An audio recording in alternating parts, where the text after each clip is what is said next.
Salve pessoal, tudo certo? Bom dia, boa quinta-feira para todo mundo. O canal do Ferraz na área, a gente falar sobre punições do jogo ainda entre Paraná Clube e Operário, reforços que estão chegando e também sobre os desdobramentos das 6 substituições que aconteceram no jogo de ontem entre Paraná Clube e Cascavel, jogo que terminou 0-0 na Vila Capanema. Antes daquele pedido que você compartilhe o vídeo, espalhe, se inscreve no canal e não esquece de ativar o sininho, ativa aí a notificação, você não perde nada da cobertura do Tricolor. Vamos começar falando sobre o jogo de ontem, né? O Paraná empatou com o FC Cascavel, empate ruim para as pretensões do Paraná Clube, que segue na zona de rebaixamento, e o jogo que tomou uma proporção maior, né, digamos assim, porque o Paraná fez 6 substituições. Até o técnico tcheco falou na entrevista coletiva que ele recebeu, né, cada técnico recebe 5 papéis de substituição que o atleta tem que levar até a mesa, e ele acabou recebendo 6, acabou, enfim, né, no calor do jogo, na falta de atenção ali,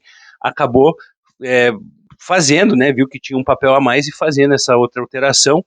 E aí, né, para mim, claro que sim, a comissão técnica do Paraná errou, mas para mim a grande falha foi da equipe de arbitragem. Árbitro, auxiliares, quarto árbitro e delegado da partida. Então são 5 pessoas para controlar isso daí e ninguém conseguiu ver. O fato é que a partir de agora tem alguns desdobramentos que podem acontecer.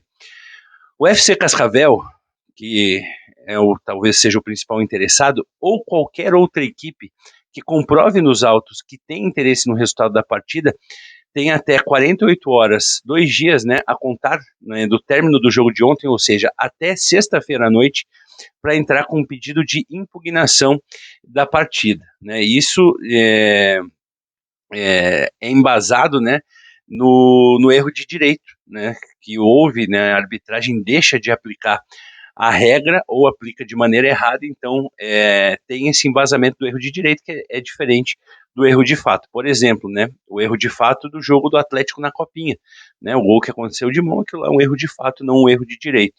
E também, né, se caso houver esse pedido de impugnação, deve ir para tribunal, né, e aí sim os auditores vão julgar se, né, essa alteração a mais que o Paraná fez interferiu no resultado da partida. Essas 2 últimas alterações, a quinta e a sexta, foram realizadas aos 29 minutos do segundo tempo. Então o Paraná jogou praticamente 20 minutos com essa alteração a mais. Né? Então vai muito dos auditores para definir ou não se, né, de fato houver o pedido de impugnação do jogo. Se não houver pedido de impugnação, aí sim, a Procuradoria, um detalhe, a Procuradoria do TJD, ela não pode entrar com pedido de impugnação, mas sim ela pode aplicar, pode pedir a punição aí dos responsáveis. Para a arbitragem, né, os árbitros podem ser punidos de 15 a 120 dias mais multa, e o Paraná, né, por descumprir o regulamento, a regra do jogo, deve ser enquadrado no artigo 191 do CBJD, com uma pena de R$100 a R$100 mil de multa. Para fechar sobre esse assunto, né, falei agora há pouco com o presidente Valdinei, do FC Cascavel, ele falou que ainda não tomaram nenhuma decisão, que o departamento jurídico da Serpente está analisando. Lembrando que, além do FC Cascavel, outro time ali que esteja brigando, né, ali com o Paraná, o São Joséense, o Andraus, o Rio Branco, pode sim entrar com pedido, desde que comprove nos autos o seu interesse no resultado da partida.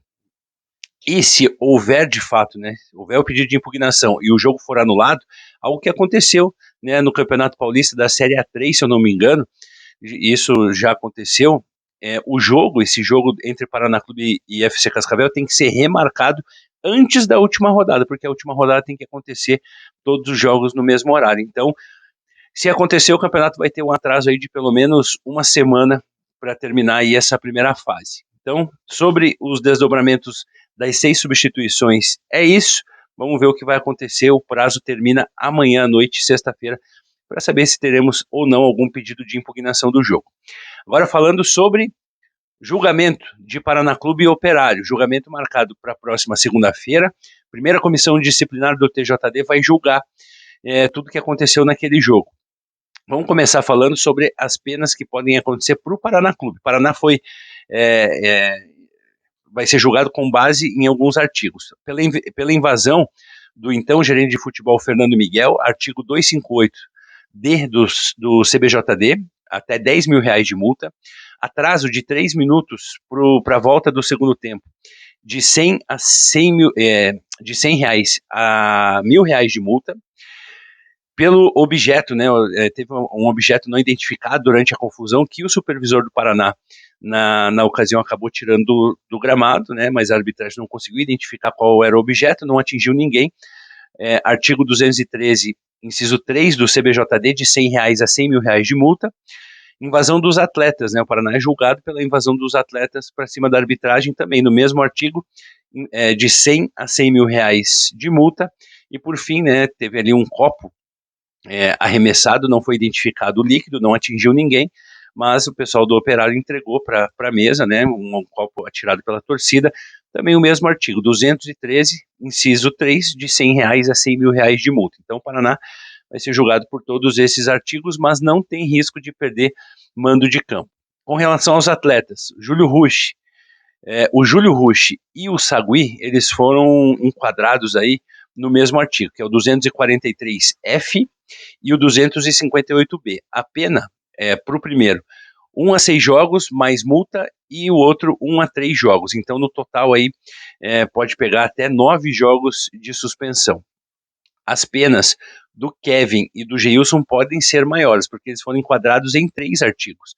Além desses dois, do 243 F e 258B, eles também foram enquadrados no 254A, que prevê uma punição de 4 a 12 partidas, além de 1 a 6 partidas e de 1 a 3 partidas. Então, né, a situação aí mais complicada para o Kevin e para o Geilson, por conta aí de toda aquela confusão, né, o Paraná segue pagando caro, né, por tudo que aconteceu, né, foi prejudicado sim, né, pela arbitragem no pênalti marcado para o Operário, depois jogou bem desfalcado por conta disso daí diante do Andraus, e pode ainda perder atletas para a sequência. O Argel e o Fernando Miguel, né, que não fazem mais parte aí do Paraná Clube, esses também serão julgados aí também no mesmo dia. Então, sobre o julgamento da próxima segunda-feira é isso.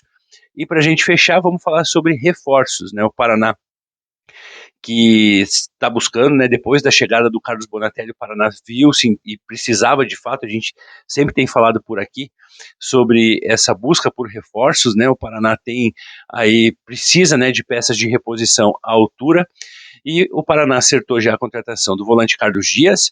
Zagueiro Félix Jorge estava ontem na Vila Capanema, já chegou, inclusive deve ter a sua situação regularizada até amanhã, e deve inclusive ir para o jogo. O Lucas Rian acabou se machucando também, é o zagueiro que joga pelo lado esquerdo. O Félix Jorge, acredito que já vai para o jogo. O Tcheco já conhece muito bem, ele estava treinando na Inter de Limeira, então o Félix Jorge já deve ir para o jogo.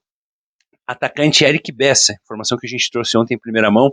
O Eric Bessa é jogador de 28 anos, jogou nas 2 últimas temporadas pelo Operário, atacante de lado, também é aguardado hoje em Curitiba e também pode ser oficializado ainda hoje. Se tiver sua situação regularizada, já deve inclusive ficar à disposição para o jogo de sábado diante do Rio Branco. Para a gente fechar, né, a gente até falava nas nossas lives de ontem, né, o pessoal perguntando se seriam só esses 3, eu falei, talvez venha aí uma contratação pontual para o meio de campo.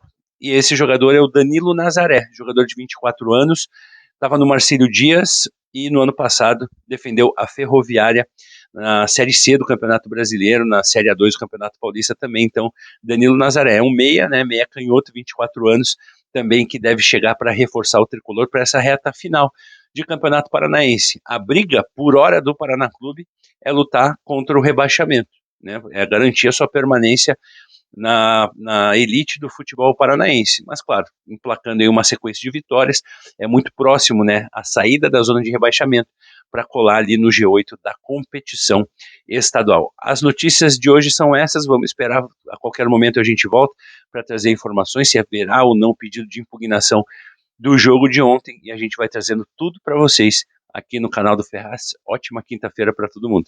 Tamo junto.